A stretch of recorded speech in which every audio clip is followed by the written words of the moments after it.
Oi, gente! Boa noite! Tudo bem com vocês? Eu sou a Adriana Nascimento, tô aqui, é tão bom a gente começar a semana com uma live tão legal, né? Hoje eu vou bater um papo muito legal, ele inclusive já tá aqui, acabei de ver que ele tá aqui. Vou bater um papo com ele já já. Hoje meu entrevistado é o Fábio Porchat e a gente vai conversar bastante, porque afinal de contas ele tem muito o que contar, ele tem muitas histórias pra contar pra gente, afinal de contas o Que História é Esse? Porchat volta amanhã. Antes da gente começar aqui o nosso bate-papo, lembrando, quem já me conhece e já viu as minhas lives aqui, sabe que eu sempre dou esse recadinho no começo da nossa live, que é o seguinte: vamos pensar, tá, gente, em todos os comentários. A gente sabe que a internet anda muito maluca, todo mundo anda falando muitas coisas muito além da linha. Então, assim, se não for um comentário legal, se for incomodar, especialmente pensar nesse comentário, se ele for de alguma maneira racista ou misógino ou, enfim, preconceituoso de alguma forma, vocês sabem que eu vou bloquear e a gente denuncia pro Instagram depois, tá bom? Lembrando que aqui a gente vai ter respeito, muita diversão hoje, e eu vou chamar ele aqui, que ele já tá aqui me esperando. Conectando.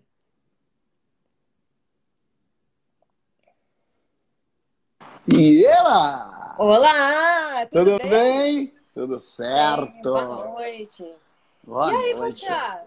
Expectativa que amanhã tudo volta. Que história é essa, Porchat? Tô ansiosa. Pois é, e eu, imagina, que fui gravar esse programa que todo mundo falou assim, mas como é que vai voltar sem plateia, sem os convidados lá na hora? Pois é, deixa eu dar boa noite para todo mundo que está aqui. Obrigado por vocês estarem aqui presentes. Que História é essa, Porchat? Reestreia amanhã, 10h30 da noite no GNT, com novas histórias. Amanhã os convidados são Leandro Hassum, Rodrigo Hilbert e a Fafá de Belém. E eu vou fazer ele todo virtual, na verdade. Eu estou sozinho no estúdio. Quando eu digo sozinho, é bem entre aspas, porque existe uma equipe, lógico. Mas assim, a diretora está em casa dirigindo o programa. A redatora final, que é a Paula Miller, está em casa. A equipe do GNT de produção estão em casa também. Então é muita gente trabalhando remotamente. Eu tô lá, mas os meus convidados e a plateia estão em suas casas. Aí a gente manda para as pessoas, baixando um pouquinho aqui, a gente manda para as pessoas um kit para elas se gravarem também com o celular, porque a gente não usa só a imagem do computador, porque ela picota, ela trava, o som é horrível. E a gente, então, faz as pessoas gravarem tudo pelo celular. Então, elas recebem um kit, uma mochila em casa com um ring light, com microfone, com celular e com fone, justamente para a gente ter essas imagens puras. E eu, lá no estúdio, faço essa interação com os meus convidados e personagens da plateia também. Gente, então vocês estão vendo que é toda uma preparação aí que não é nem um pouco fácil. Mas falando de você, assim, especificamente, porque você é uma pessoa muito comunicativa e muito extrovertida e tudo mais. Como que é pra você estar num espaço, assim, sozinho, cara, assim, tendo que lidar com esse improviso do silêncio do seu estúdio? É meio aflitivo, assim, um pouco não ter risada ali. Porque as pessoas estão rindo de casa, mas não chega o som para mim. O som entra, no final das contas, assim, é um programa que eu gravo e é um outro programa que vai ao ar. Porque eu gravando, o som chega todo picotado para mim, eu não ouço ninguém. Eu tenho que deduzir o que as pessoas estão falando, não tem risada, não tem ninguém. Então eu tenho que fazer, é um esforço, assim. Eu saio exausto da gravação de um programa. Porque eu tô ali no palco vazio, só eu, e eu tentando ouvir todo mundo, o que está acontecendo, fazendo o link das histórias. Porque eu sei as histórias de todo mundo de antemão. Justamente para eu poder instruir, para eu poder ir orientando as histórias, porque às vezes a própria pessoa esquece da história que ela ia contar. A Catiúcia foi contar a história dela, maravilhosa, e aí teve uma hora que ela falou, então foi isso. E eu pensando, ainda tinha um trem nessa história. Eu falei, então só de meio de transporte mesmo, você só pegou carro e barco. Ela, não, fui de trem. Eu falei, é mesmo, trem, é. Então eu tenho que ficar ali atento, sabendo que as pessoas, as próprias donas das suas histórias esquecem. Mas é uma dificuldade mesmo, assim. Tá ali no meio, vendo, sem a risada, sem o público respondendo imediatamente. Então tem um tipo de olhar, de observação, assim, do todo, que tem que estar mais aguçado. Eu tenho que estar mais atento ao programa. Você já passou alguma saia justa, assim? Agora você falando desses casos, né? Que às vezes a pessoa esquece, tá um pouco a história, ou traz alguma outra informação que você não sabia. Você já passou alguma saia justa, de repente, assim, na gravação? Nessa gravação remota, Não, acho que não, de já. maneira geral, na primeira temporada também. Nessa gravação remota já aconteceu algumas vezes assim, a imagem da pessoa trava completamente, o áudio dela eu ouço um terço do que ela fala e eu ainda assim sigo a conversa. Porque como eu sei o que ela está falando, eu entendo porque eu já ouvi a história antes, então eu vou, porque eu sei que o áudio e a imagem que vai ser usada vai ser o bom. Então ao invés de parar o programa e ajeitar, eu sigo, então é uma saia justa de não saber a pessoa, e às vezes os outros convidados também não se ouvem direito, porque um tá ouvindo o outro. Então tem uma sensação de que você não sabe mais se a pessoa travou. Então outro dia, por exemplo, eu olhei, não lembro quem era, mas digamos que fosse o Érico Braz. Ele estava travado. Eu falei, Érico travou. Ele, não, eu só estou prestando atenção. Ele só estava parado olhando. Lógico, ele não travou, ele só estava parado. Nossa, isso acontece muito, né? Nessas calls que você tá fazendo, você tá prestando atenção, olhando pra pessoa. Você não sabe se travou, né? O que teve, deixa eu ver se teve alguma. O que já teve, assim, de algumas pessoas é a história da pessoa. Você quer ver, por exemplo, uma que no começo do ano a Angélica foi lá e foi excelente, inclusive. Foi o programa de estreia dessa segunda temporada. E aí a Angélica, eu sempre peço para todos os convidados mandarem as histórias antes por áudio. Todo mundo manda. A Angélica manda, o Tony Ramos manda, Paulo Vieira manda, a Ana Calabresa manda, porque a gente ouve as histórias de todo mundo e pede umas opções. E às vezes vem umas histórias muito ruins. Umas histórias que às vezes são engraçadas só para a pessoa. Às vezes é uma história que funciona ali naquele momento para aquele grupo. E a Angélica mandou uma história para a gente que era legal, mas era muito particular dela. A gente falou, caramba, como é que a gente fala isso para a Angélica? Aí chegou no dia no camarim. Angélica, você pensou em alguma outra coisa? Ela falou, eu pensei nessa outra. Aí contou aí de história maravilhosa que foi dela, foi fazer uma ultrassonografia no veterinário. E aí a gente falou, puta, é essa história, ainda bem. E aí quando foi gravar foi incrível, ela conta muito bem, a Angélica é uma pessoa incrível, mas a história dela de antes era uma história que estava meio média, assim. A gente tem que ter um certo cuidado, porque no fim das contas a história é muito importante para a pessoa. Mas a gente que já está no programa, a gente sabe qual é a história que funciona melhor, qual que é a história que dá mais certo. Porque às vezes não é só... Claro, pode ter história que é horrível, mas tem história que não é horrível, ela só não tem cara do programa, ela não tem um começo, meio e fim, ela é só um caos. Então falta, assim, amarrar. Exato. Então assim, a redação final fica muito atenta a isso, a Paula fica muito atenta a essas histórias, me passa tudo, a gente faz esse bate-bola sempre, mas então rola mais esses ajustes, às vezes a pessoa manda uma história achando que é o máximo e a gente acha a história estranha. A gente fala, será? E agora, assim, pensando, né, em todas as histórias que você já teve, porque eu, particularmente falando, eu gosto muito do programa e eu tenho algumas favoritas minhas. Quais? Bom, eu gosto muito da história da Fernanda Torres, do Drogada, que é um ícone do programa. Totalmente drogada. Totalmente drogada. Eu amo muito a história da Ivete também.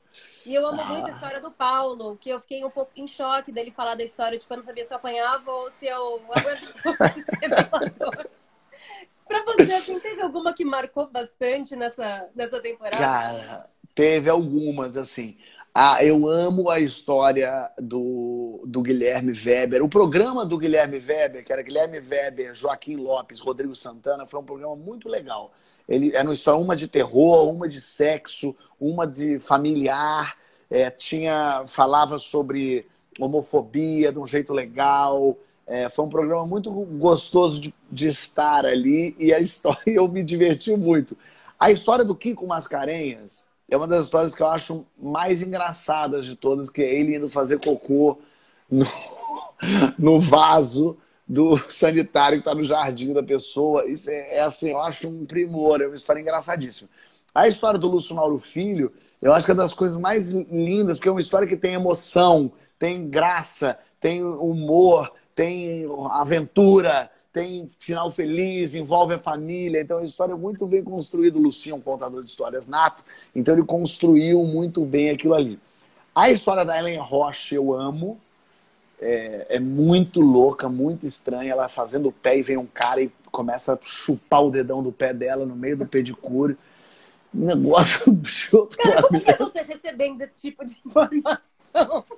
Tipo, se ela recebe um áudio. Eu vibro. Toda história assim, eu falo, meu Deus, amei contar a história no programa. Porque a gente pede para as pessoas contarem histórias que elas já não tenham contado 1000 vezes em 1000 lugares. Às vezes já saiu numa entrevista escrita, tudo bem. Mas às vezes a pessoa fala, eu já contei a história no Jô em 2016. Aí eu falo, poxa, então a gente cria uma nova.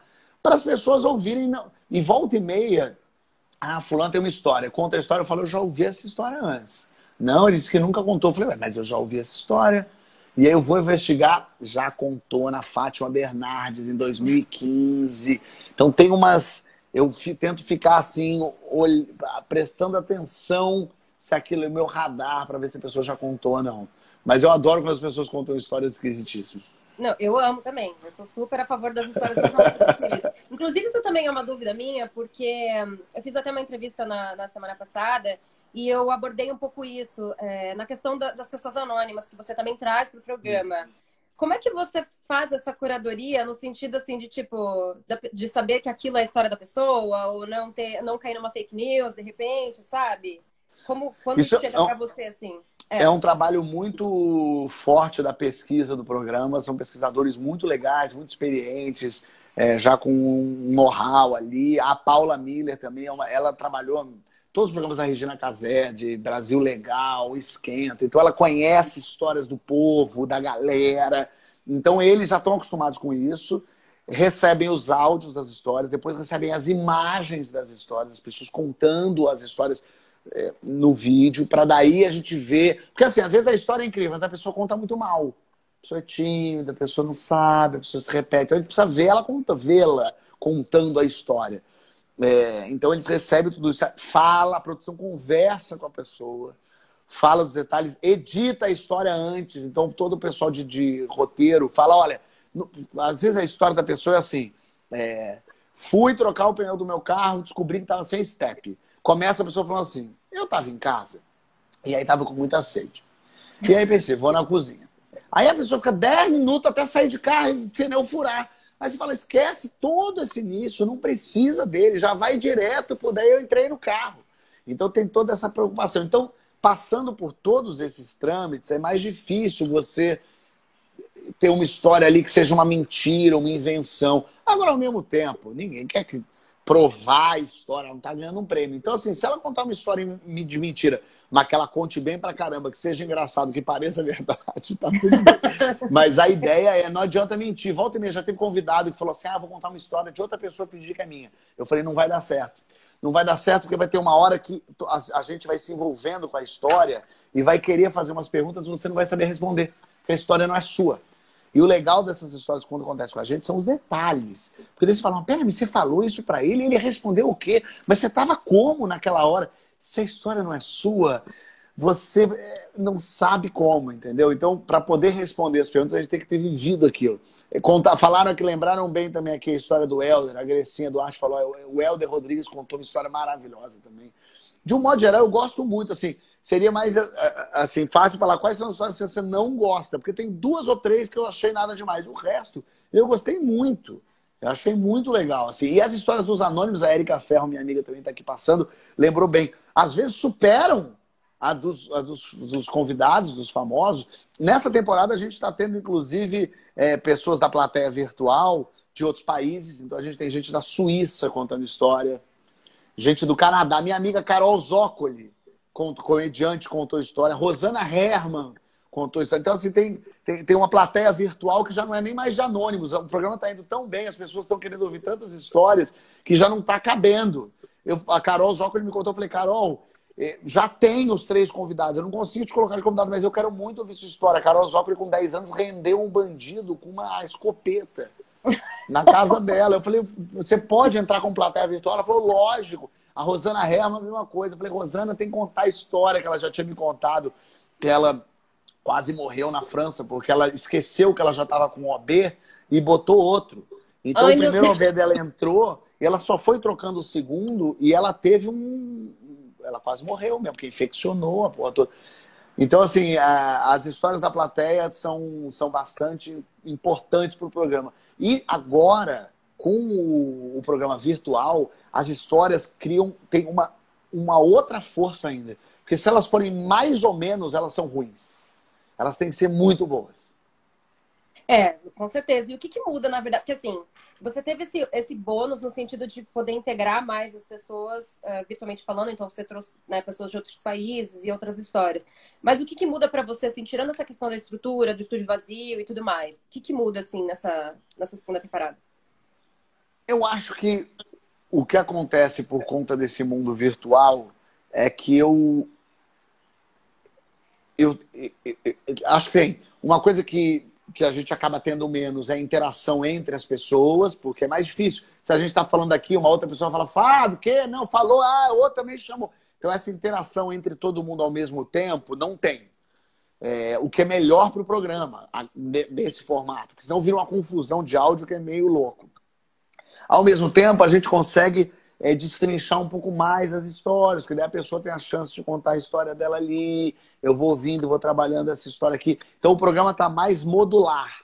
Assim, eu ouço a sua história, agora eu ouço essa, agora eu ouço essa, a gente vai... Então tem um pouco isso, assim, porque não dá para... A gente tem que ter garantido ali os convidados. Então não dá para... Ali no meu programa com plateia, surgia muita coisa na hora. De gente que estava ali na plateia e falava, eu tenho uma história e contava ali na hora. Agora não dá. Não dá para ter uma história na hora. Apesar de que minha mãe, por exemplo, tem assistido as gravações e ela tem o áudio liberado para ela. Então, outro dia, quando a Grazi falou que teve lombriga, que foi uma história bem curiosa, eu fiquei tirando sarro e aí minha mãe falou, eu também já tive. Aí minha mãe contou da lombriga dela. Maravilhoso. Agora, sim, a gente estava falando sobre essa coisa das pessoas mandarem histórias, e quanto mais maluca for, mais legal é. Como é que foi, assim, esse processo todo do criar o programa em si, né? E eu até pergunto, porque eu, por exemplo, sou uma pessoa que gosta muito de contar histórias e ouvir histórias também. Então, como é que surgiu isso pra você? Assim, você falou, a gente tem que botar isso na rua agora. Eu quando saí da Record, que eu pedi para sair, porque eu estava achando que o programa já tinha chegado no máximo do que ele poderia dar de conteúdo, assim, eu não via muito futuro para ele, eu comecei a pensar que tipo de programa eu queria fazer. E queria fazer alguma coisa diferente. Aí eu fui por esse... Eu me dei conta que tá todo mundo lacrando o tempo todo. E que é ótimo que a gente tenha espaço para dar nossas opiniões, falar sobre assuntos sérios, mas eu tô sentindo que em todo lugar as pessoas estão querendo... No mecânico, a pessoa tá querendo falar sério. A pessoa, quando vai na Luciana Gimenez, quer lacrar. Quando vai na Fátima, quando vai no Bial. Aí eu falei, meu Deus, a gente tá precisando de um programa que as pessoas não tenham que lacrar. Não quero saber a opinião das pessoas sobre o machismo, sobre o racismo. Eu quero só ouvir história. Eu não quero saber também o CD que a pessoa está lançando, em que ela se inspirou para criar aquela música. Eu quero... O filé nenhum do talk show são as histórias. Então eu resolvi fazer só isso. E eu falei, quando fazia um talk show, era eu a serviço de um formato. E eu criei um formato que está ao meu serviço. Eu pensei, o que eu sei fazer? Eu sei contar história, eu sei improvisar, e eu sei ouvir pessoas, ou pegar as histórias das pessoas e torná-las engraçadas. Eu falei, então eu vou criar um formato que atire para dentro, que jogue para o meu time ganhar. Então eu pensei nesse programa, eu tive essa ideia, o formato estava muito claro na minha cabeça, ainda assim eu sentei com uma equipe, com o Dudu Guimarães, com o Vitor Camejo e com o Gustavo Martins, para eles me ajudarem a solidificar essas ideias todas que eu tinha, porque eu já tinha ideia de entrevistar anônimos e famosos, a ideia de fazer perguntas no final, de todo mundo ter histórias. Isso estava mas então a gente formatou isso, e aí gravamos piloto, depois um outro piloto de novo, tudo para não ir ao ar, só para a gente entender como funcionava. E aí deu certo, porque no fim das contas as pessoas estão querendo um programa leve, para assistir sem ter que pensar um pouco na vida, sabe assim? Hoje em dia tudo acaba em Bolsonaro. As pessoas querem um momento de não falar de Bolsonaro. Quem é fã do Bolsonaro e quem odeia o Bolsonaro, tem uma hora que a gente fala, me deixa, pelo amor de Deus. Eu acho que o programa tem esse lugar, assim, das pessoas assistirem à noite, ligar, 10h30 da noite, e falar, poxa, gostosinho, posso assistir o programa 1 hora e dar uma dormida. E dormir leve, sabe? Eu acho que é meio por aí. Até eu vou fazer vou tentar fazer uma junção de perguntas aqui, porque você falou inclusive isso, desse posicionamento das pessoas hoje em dia, que inclusive foi um dos pontos, né, do meu recadinho inicial de toda a live, eu falo isso, das pessoas pensarem muito, porque a gente já viu muita coisa por aqui. Mas assim, você também passou um período nesse isolamento social, em que você também fez muitas entrevistas, então, quer dizer, você acabou trazendo o seu trabalho também, o que você sabe fazer, para dentro de um espaço em que é isso que a gente está vendo aqui, que tem a questão da interação com as pessoas. Ao passo de que a gente também está num momento de, tipo, as pessoas são inflamadas e tá nessa coisa, ou é a coisa do cancelamento, que todo dia tem alguém cancelado novo, ou tem essa coisa do ofender de graça. Como é que você vê isso, assim, sendo uma pessoa do entretenimento, uma pessoa que está todos os dias ali exposta, né, para tanta gente? Eu sinto que temos aquela frase futebol, política e religião não se discute, caiu em desuso. Na verdade, é só o que se discute hoje em dia, né? Eu sinto que hoje temos mais lugares para podermos dar nossa opinião, para dizermos o que pensamos, um lugar onde nossas redes sociais e as lives e mais programas de TV, mais emissoras, mais streaming. Então, eu acho isso ótimo. Eu acho incrível que as pessoas tenham essas possibilidades das mais diversas. Acho que o ser humano ainda é muito medieval, né? A gente gosta de ver as pessoas queimando na fogueira, né? O ser humano gosta de ver o outro sendo destruído um pouco e está tendo um processo evolutivo, assim. Eu acho que a gente ainda não entrou no século XXI, a gente ainda está com a cabeça no século XIX um pouco, assim, de querer cancelar, de raiva e tal. Claro, é uma polarização política, isso beneficia quem está do lado errado da coisa, fake news feitas para isso, o algoritmo atrapalha muito a nossa vida, porque ele só dá... O que engaja é o ódio, então ele faz com que você tenha ódio o tempo todo e tal. Mas, por outro lado, eu acho que essa raiva toda é porque as redes sociais e esses espaços dão a falsa sensação de que as pessoas têm realmente voz. A verdade é que as pessoas não têm voz. Ninguém presta atenção no que a gente fala. O ser humano, 95% da população, não tem nenhuma possibilidade de ser ouvido em grande escala. Então, a falsa sensação de que falei no meu Facebook, eu fui lá e falei mesmo, e aí vem alguém e comentou, e aí eu comentei em cima, te dá a sensação de que você está discutindo política e falando, quando na verdade você está brigando com o teu vizinho. A verdade é que você está brigando com o moço da janela, com o seu amigo do bairro, porque as pessoas têm os seguidores da vida dela, o amigo do amigo. Então, o ódio é o que faz com que você tenha também essa falsa sensação de que não só você está sendo ouvido, mas você está engajando, que as pessoas estão prestando atenção no que você fala. Porque se você entra só numa publicação de alguém e fala adorei, não acontece nada. Agora você fala assim, seu imbecil, que opinião merda, criou já uma confusão, e acho que está todo mundo lidando com isso, inclusive a imprensa. Várias vezes eu vejo uma matéria que é assim, internet vai à loucura com Ludmilla. Aí eu vou lá ver, o que será loucura? Tem 50 comentários de pessoas no meio de 1 milhão de pessoas dizendo odeio a Ludmilla, acho péssima a Ludmilla.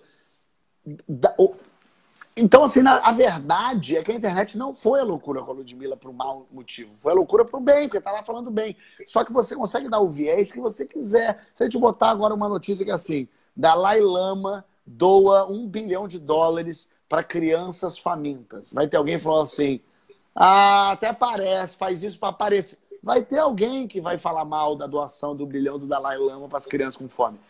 Você pode criar uma matéria, a internet fala mal do Dalai Lama, com 5 comentários. Pode, mas a verdade é porque engaja, é porque dá mais clique, dá mais loucura, dá mais curiosidade. Então, eu acho que as pessoas têm que começar a entender, todo mundo, a gente, quem trabalha com isso, que quando a gente fala internet foi loucura, e assim, tem 100 pessoas no Twitter falando, isso não é nada, isso é muito pouco. E a gente está aprendendo ainda a lidar com isso.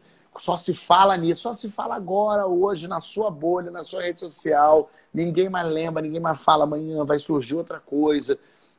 Então essa raiva das pessoas, esse ódio, porque no fim das contas elas só querem atenção.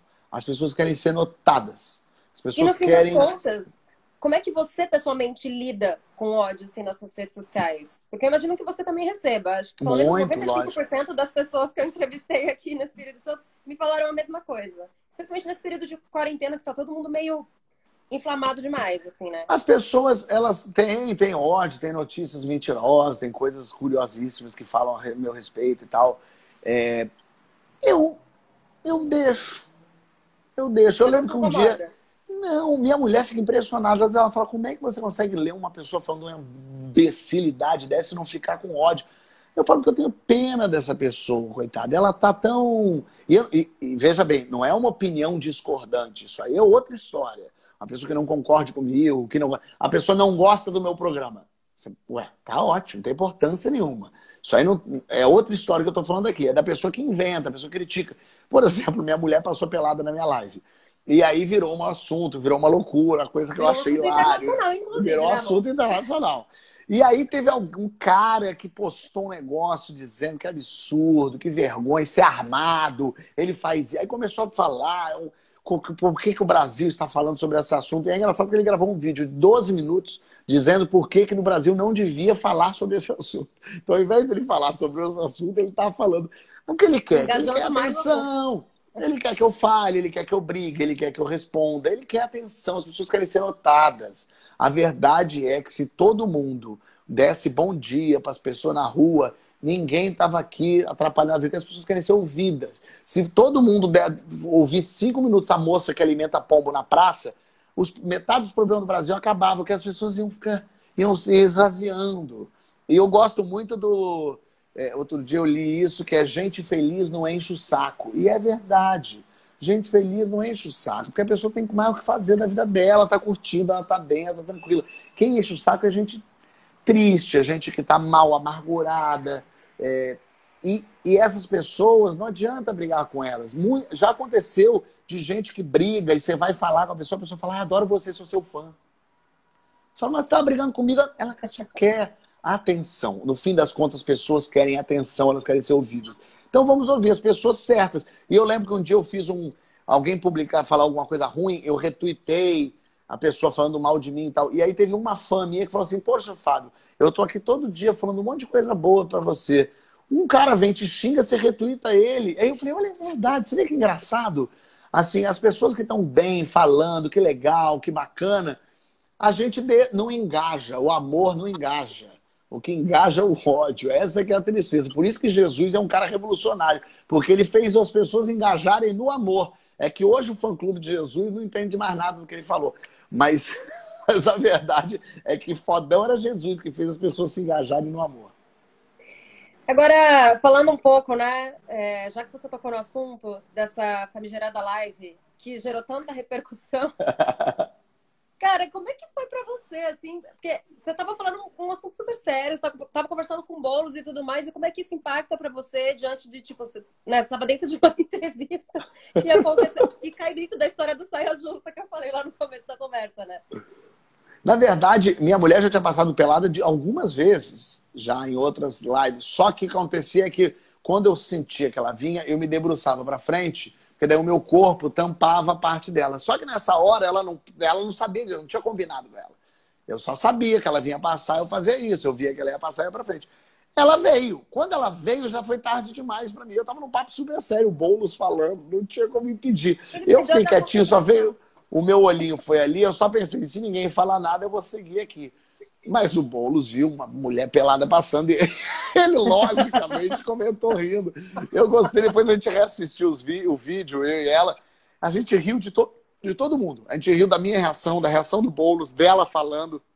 O vídeo teve uma construção cômica muito boa, assim. Eu gostei bastante. E foi engraçado você ver como as coisas na internet, no fim das contas, é tudo, as pessoas vão redescobrindo. Porque eu fiz essa live com o Boulos, tipo, dia 21. Eu fui publicar isso dia 3 de julho. Ou seja, 12 dias depois. Já tinha passado, já estava salvo, já estava lá, mas ninguém tinha comentado. Quando eu posto aqui, as pessoas... Meu Deus, como é que isso aconteceu e tal. Mas foi muito engraçado, foi muito simpático, divertido, adorei.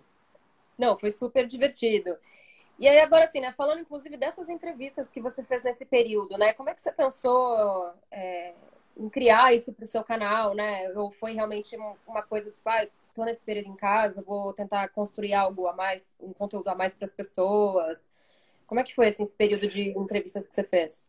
Foi uma tentativa de tentar fazer um pouquinho a minha parte, assim, de entreter, de criar conteúdo, criar material. Quando eu comecei a fazer as lives ainda não aconteciam muitas lives individuais, mas poucas entrevistas, então eu resolvi fazer live diária de entrevista com gente de todos os tipos. Aí quando o live começou a cair um pouco na mesmice, eu comecei a entrevistar políticos, e deu muito certo, as pessoas amaram as lives políticas, e eu até estou pensando em voltar só com elas, só com as lives políticas, porque deu muito certo. Então, fazer uma coisa específica. Então, eu já entrei em contato com o Sérgio Moro, ele já topou, então eu vou fazer uma live com ele, porque eu acho interessante nesse momento em que a gente vive tanto essa polarização, as pessoas gritando tanto. Eu acho que a gente teve uma eleição em 2018 que a gente não precisava ter ficado dividido entre o PT e uma meba. A gente podia ter, a gente tinha opções. Tinha opções de esquerda, tinha opções de direita, tinha opções de centro, tinha opções ruins também, mas tinha opções boas. Então, assim, esse papo de que ou era o PT ou era isso, não é verdade. Tinha outra gente, se as pessoas parassem para ouvir. Então, várias pessoas falaram para mim, jamais votaria nessa Manuela Dávila, odeio ela, acho ela péssima. Assistiu a live e falou, nossa, gostei dela. Não votaria, mas pela primeira vez ouvi o que ela falou. Muita gente falando para mim. Pela primeira vez eu ouvi o Boulos falando. Pela primeira vez eu ouvi o Amoedo falando. Pela primeira vez eu ouvi... As pessoas criam uma ojeriza tão grande. A esquerda é comunista. É direita. As pessoas nem ouvem o outro. Eu mesmo não tinha tanto esse preconceito, mas nunca tinha ouvido, por exemplo, o Kim Kataguiri falar. E fiz uma entrevista com ele. Foi ótima, foi super legal. Ele falou coisas excelentes. Ouvi, falei, nossa, interessante. Nunca tinha parado para pensar nisso. Então, assim, é importante que a gente possa ouvir o outro. E eu acho que é isso que a live fez. Como eu não sou jornalista, então eu tenho o benefício da ignorância. Porque um jornalista, a Miriam Leitão, não pode falar pro Ciro Gomes, Ciro, você foi prefeito? Não lembro agora. Que as pessoas falam, sou imbecil, como é que você não sabe? Agora, eu não saber isso não tem importância nenhuma. Eu sou uma população. Eu posso chegar a Fernando Henrique e falar, como é que era mesmo? O plano real foi quando? Não tem importância não saber. Eu tinha 11 anos, entendeu? Então, de um modo geral, eu posso perguntar coisas que os jornalistas já estão cansados de saber, mas que eu mesmo não sei. E que talvez as pessoas se identifiquem por isso. Então, eu tentava fazer as perguntas e caminhar por lugares mais soltos e deixar a pessoa falar. E deixar, fala. Às vezes eu ponderava, às vezes eu questionava, mas não era um debate. Era uma conversa, era eu ouvindo o que a pessoa tinha para dizer. Então, se ela fala, eu acho o Bolsonaro um gênio, eu falei, mesmo por quê? E a pessoa fala, não vou ficar falando assim, não, ele é uma besta. Eu falo, mas você não acha que pelo fato de a gente não ter um ministro da saúde até agora, isso não é... E deixa a pessoa falar. Ela fala, a pessoa fala assim, eu sou comunista. Eu falei, menina, você é comunista? Mas não deu certo no lugar. Aí deixa a pessoa falar se eu concordo, se eu não concordo. É a opinião da pessoa, lá vamos ouvir. E várias vezes eu mesmo ouvia coisa que eu falava, nunca tinha prestado atenção nisso. Não sabia que era por aqui. Quando você fala de ser comunista, não é aquele comunismo lá de trás, é um novo comunismo. Que curioso, interessante, não conhecia. Quando o outro fala, não, eu acho que o Estado não tem que interferir. É mesmo? Por quê? O que você... Vamos ouvindo, vamos entendendo e vamos formando. A gente precisa ter uma opção para 2022. A gente precisa ter um ser humano que dialogue, que não se vingue das pessoas. É um ser humano, exatamente. A gente precisa de uma pessoa que governe para todo mundo, que não fique fazendo campanha já eleito, que não faça alusões racistas, machistas, homofóbicas, que não acredite na cloroquina, sei lá, entendeu? É tão inacreditável. Então, e a gente tem pessoas assim, tem gente assim. E vamos ouvir. Eu fico pensando assim, né? Você, inclusive, isso deu uma repercussão muito legal para você, trazer políticos e trazer algumas entrevistas mais sérias. Isso é algo que, inclusive, é até um pouco curioso, porque como você tem essa base que veio do humor, né? Você nasceu no humor, como é que é para você, de repente, trazer o discurso sério para as pessoas? Tipo, as pessoas, às vezes, ficam, assim, não nas lives especificamente, mas com as pessoas de maneira geral, assim, acham que, tipo, você tá sempre dentro do humor, sempre brincando, ou, tipo, você acha que você sente alguma pressão nesse sentido de ter que trazer um conteúdo mais sério? Não sinto essa pressão, não. É uma coisa meio natural minha, uma vontade de também poder falar sério, também poder rir. Mesmo os vídeos que a gente faz no Porta dos Fundos, por exemplo, a gente fala sério muitas vezes. A gente lançou um vídeo hoje chamado Poste, que é um cara lançando para prefeito do Rio de Janeiro um poste. Aí eu falo, mas não pode ser um poste. Uma pessoa que não fala, uma coisa que não fala, que não pensa. E ele fala assim, mas o Crivella faz o quê? É isso, assim. Então podemos fazer política sendo engraçado. Podemos, a série Homens fala sobre machismo e é engraçado, é divertido. Tá lá o Rafael Portugal vestido de peru e falando comigo sobre as questões do homem. Então dá para falar sério sendo engraçado e lógico, dá para falar sério sendo sério também.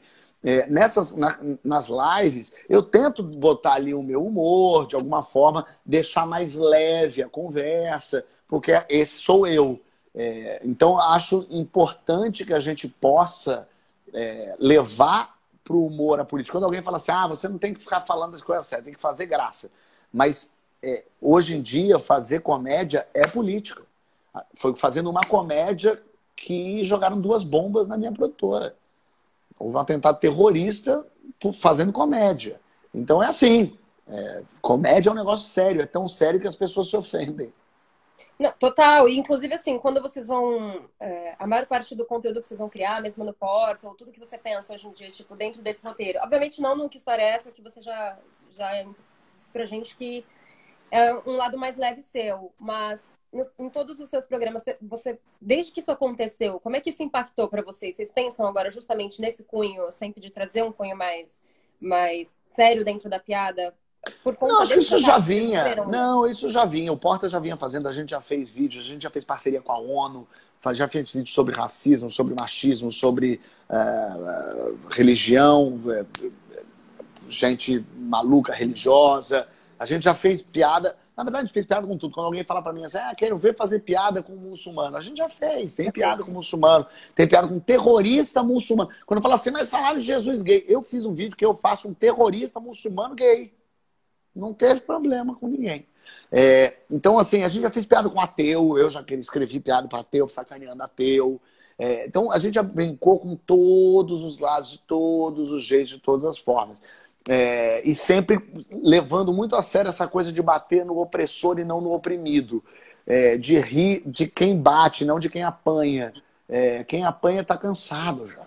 Não aguenta mais. Já está perdendo essa luta. Precisa de aliado. Precisa de gente que indique a maluquice do opressor. De como isso... A graça não é ver o negro apanhando. A graça é ver o dono do Ku Klux Klan se ferrando. A gente quer ver isso, entendeu? Com os especiais de Natal do Porta, a gente sempre vai para um caminho para falar de religião, mas com certa leveza. Eu acho, assim, a opinião que eu tenho não existe sagrado para o humor. Nem o sagrado é sagrado. Porque a partir do momento que a coisa vira sagrada, ela vira lei, ela vira intocável e ela vira um monstro que vai se voltar contra você. A gente precisa poder falar do que a gente quiser. Mais uma vez, não é incitando ódio, incitando a violência, disseminando preconceito. Não é... Quando eu falo de religião e brinco com isso, eu não entro na igreja, abro a porta e peço um padre de falar. Não fico rindo da cara do crente que está ali no culto dele. Não chuto a santa. Não vou no terreiro e prejudico. Isso é outra coisa, isso é crime, isso é outra coisa. Estou falando de rir, de brincar, de olhar um assunto e justamente, vamos ter uma outra visão sobre isso? Você tem uma visão sagrada, eu tenho uma visão profana, vamos falar sobre isso. É verdade, gostei do Barbosa que falou aqui, só o humor é sagrado, é isso mesmo. A gente tem que poder rir de tudo justamente para a gente não fazer com que as coisas virem monstros. E muita gente fala assim, Fábio, mas você ia gostar que fizessem piada com a sua mãe? Eu falo, mas a questão não é gostar ou não gostar, a questão é poder ou não poder. Gostar, não, acho que eu não vou gostar. Se você fizer uma piada com a minha mãe, talvez eu não vá rir mesmo. Mas você tem o direito de fazer, você pode fazer essa piada. E é isso que a gente está aprendendo ainda no Brasil, porque é muito novo pra gente. Democracia é uma coisa nova. A democracia é tão nova aqui que tem gente defendendo o fim da democracia. As pessoas são tão loucas que elas vão protestar pedindo a volta de uma coisa que não deixa com que elas protestem. É uma coisa muito louca. Elas querem a volta do AI-5. como a mídia é controladora, elas querem então o AI-5, uma coisa que vai controlar a mídia. As pessoas nem entendem. E a democracia, ela é tão difícil porque a gente tem que defender quem a gente odeia. E eu acho que essa é a evolução, afinal de contas. Eu tenho que falar assim, eu odeio o Renato. Porque o Renato, ele ama cloroquina, ele ama o Bolsonaro, mas ele tem que poder falar isso. O Renato tem que poder falar, eu acho o Fábio um bosta, um merda. Tá ótimo, deixa ele falar. O Renato tem que falar, boicotem o Fábio não presta. Tem que poder falar. A gente tem que lidar com isso, gente. O problema é dizer não pode. Não pode fazer vídeo sobre isso. Não pode falar sobre isso. E rola muito isso no Brasil. Não pode, não pode, não pode.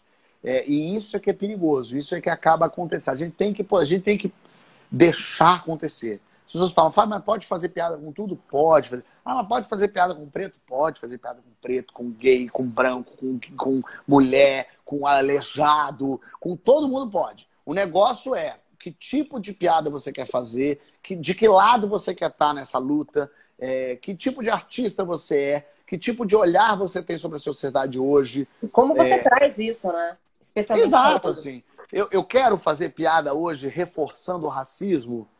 Puxa, não. Para que eu quero o ódio? Para que eu quero pessoas que humilhando outras pessoas? Não me interessa nisso. Então eu não quero. Eu acho que qualquer artista que parar para pensar realmente não quer ficar falando, mas eu quero fazer piada de gordo mesmo.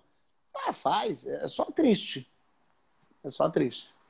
Agora, assim, voltando um pouco, falando um pouco dessa questão do humor na sua vida, né? E voltando um pouquinho na sua história lá em 2002, quando você subiu no palco do Jô e tudo aconteceu. Naquela época você fazia administração de empresas e tinha, de repente, ali um caminho trilhado. O que foi que mudou ali pra você? Foi aquele momento que mudou? Você já pensava, tipo, não, eu tô fazendo essa faculdade aqui, mas peraí, é só um stand-by, daqui a pouco... Tipo, o que passava na sua cabeça, assim, naquela época? Eu não queria ser ator, apesar de ter feito teatro a vida toda, assim, curso de teatro na escola... Fazia um curso pré-profissionalizante no INDAC, lá em São Paulo. Mas não era isso. Eu não queria ser artista, não queria ser ator. Não era minha vontade, não era meu sonho. Já tinha um DRT, mas não queria ser artista. Olhando hoje, eu vejo, era óbvio que eu ia ser ator, sabe assim? Claro que eu ia ser ator. Eu fazia tudo para ser ator. É que eu não tinha isso claro para mim.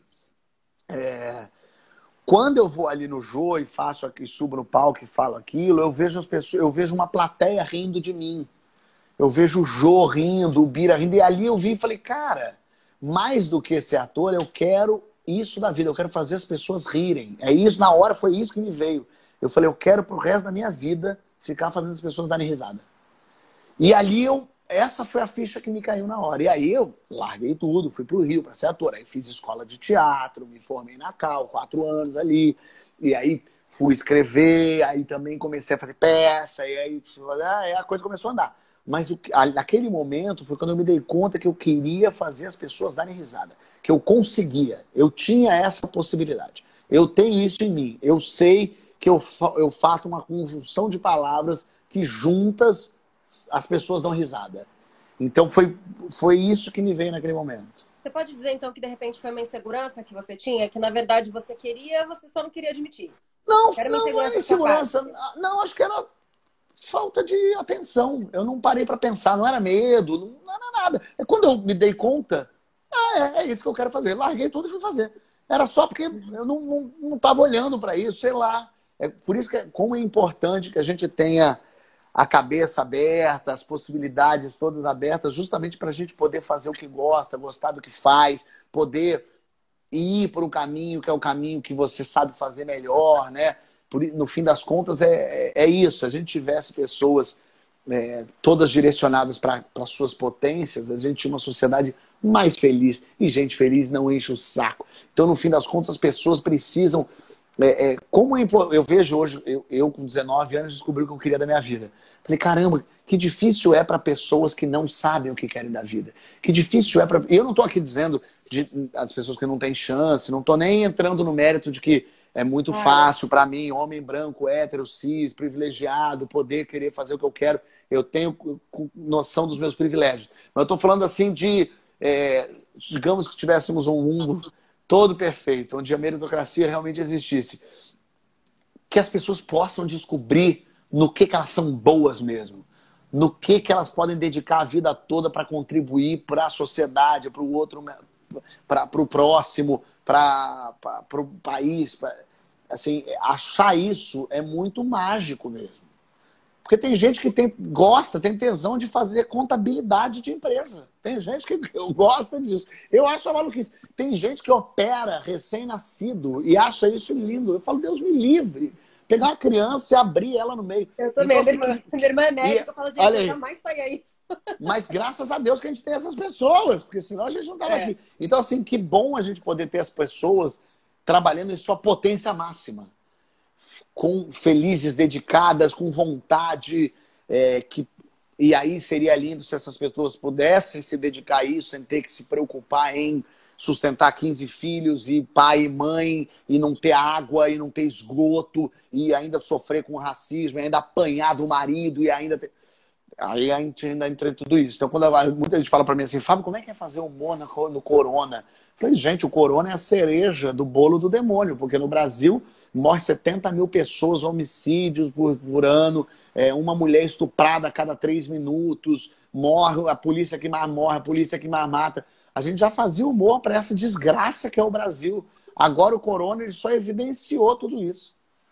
Não, total. Eu super concordo com você. Eu até recentemente entrevistei o Jonathan Azevedo, ele falou sobre isso. Ele falou, cara, eu moro no Vidigal e tem lugares que recebem 2 vezes por semana água e a gente está no meio da pandemia. Como é que a gente, né, fala sobre isso? É algo realmente muito impactante.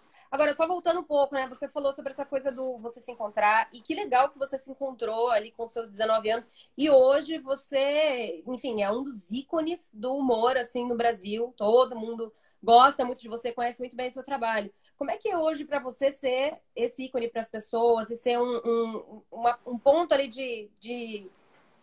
assim, de inspiração, assim, para as pessoas veem muito o seu trabalho. Eu vou te dar um exemplo, por exemplo, a minha cachorra, tem uma cachorra que se chama Judite, você deve saber por quê. Não! Eu juro por Deus, a minha cachorra se chama Judite. Então, como é que é isso para você hoje em dia? Tipo, você vê o que você faz, assim, nas pessoas, vendo que você se encontrou tanto na profissão. Eu gosto, quando alguém vem falar comigo e fala assim, Fábio, olha pra tua cara, dá vontade de rir. Eu fico tão feliz, eu falo que maravilha, que bom poder surtir esse efeito nas pessoas. Das pessoas abrirem um sorriso quando elas vêm falar com você, sabe? Ai, caramba, que cara, lembra de uma piada, lembra de um momento. Então isso é muito, muito poderoso, assim, você conseguir de alguma forma alegrar a vida dessa pessoa. Várias vezes eu recebo mensagens de pessoas falando assim, cara, eu tava em depressão, não queria nada na minha vida, só assistia os vídeos do Porta dos Fundos e foi isso que me tirou do buraco. Várias pessoas falam, cara, eu estava no hospital mal, minha mãe estava péssima, e ela deu risada assistindo seu programa. Então você vê assim que existe uma potência muito grande naquilo que a comédia proporciona. E ao mesmo tempo uma responsabilidade grande de falar o que a gente fala. Por isso que é importante prestar atenção no que fala, ir atrás da informação, ler, se informar, para não falar besteira, porque a gente fala besteira, a gente pensa besteira, a gente desliza. Claro, a gente está num momento difícil do cancelamento e tal, mas de um modo as pessoas cancelando, querendo cancelar e tal, mas de um modo geral, o ditado é errar é humano. O ditado é errando que se aprende. Então a gente precisa errar. Se a gente não proibir as pessoas de errarem, é claro que tem gente que erra e mata milhões de pessoas. Tem gente que erra e incita a violência. Isso é uma outra história. Eu estou falando dos erros que a gente comete no dia a dia, nas coisas que a gente... Então, é por isso que é importante. Essas pessoas... O Donald Trump falou que desinfetante, de repente, podia ser interessante. As pessoas tomaram desinfetante.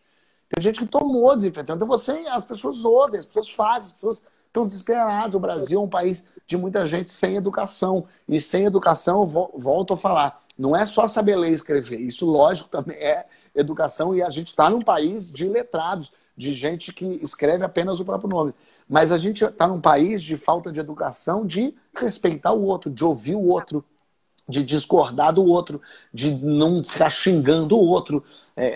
A gente não tem essa educação, a gente não está preparado ainda para discutir o que você conhece, você não conhece, você sabe, você não sabe. A gente não consegue ainda viver isso. Então, esse é o país que a gente vive e a gente precisa tentar evoluir. Por isso que essa responsabilidade de o que eu falar vai ter gente que vai ouvir e vai concordar ou não, e com as redes sociais, com tudo isso potencializando, eu acho que dá uma onda de preciso tentar falar menos merda possível e preciso tentar dar mais voz a quem não tem, né?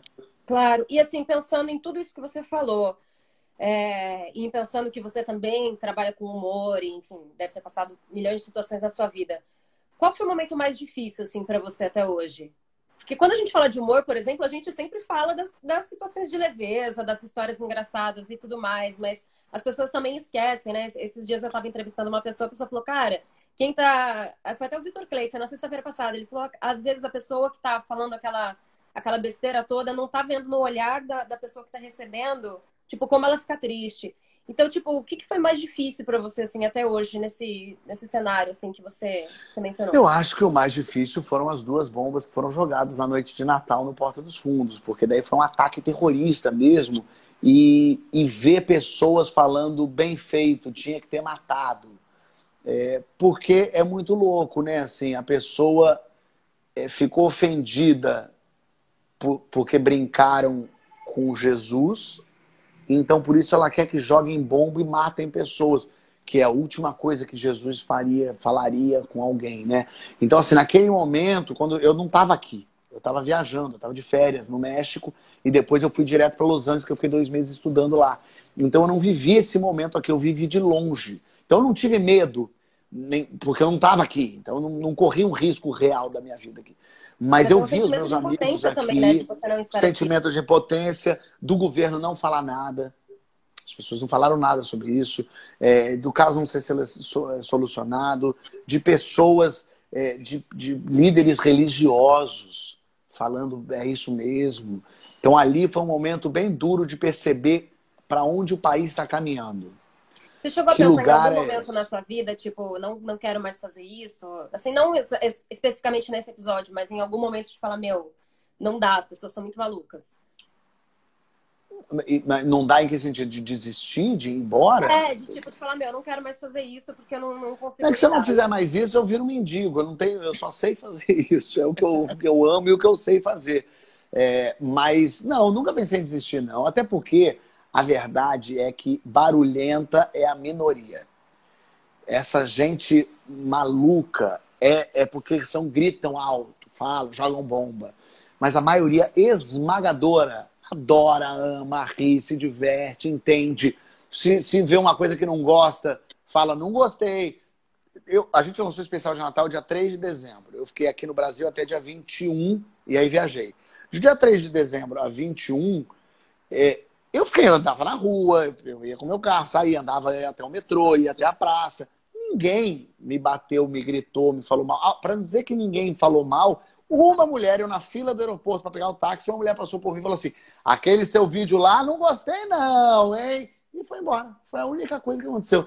Então, essa maioria que grita, que joga bomba, é a maioria covarde, a maioria agressora que quer calar, quando na verdade potencializa. É tão burra que acha que vai calar o Felipe Neto, e o Felipe Neto vai lá no New York Times e fala um negócio. E todo mundo ouve. E aí vai na porta da casa dele 2 imbecil falar aquilo, e tá no Jornal Nacional o Felipe Neto e aqueles 2 com a cara de pastel ali. Então, no fim das contas, quando tenta calar dessa forma, só chama a atenção. E a maioria gosta, quer, ama, acha bom, acha divertido. Quando eu estava lá em Los Angeles, eu ia voltar em março, eu falei para minha mulher, falei, cara, será que vai estar barra pesada? Será que eu vou voltar, as pessoas vão me odiar?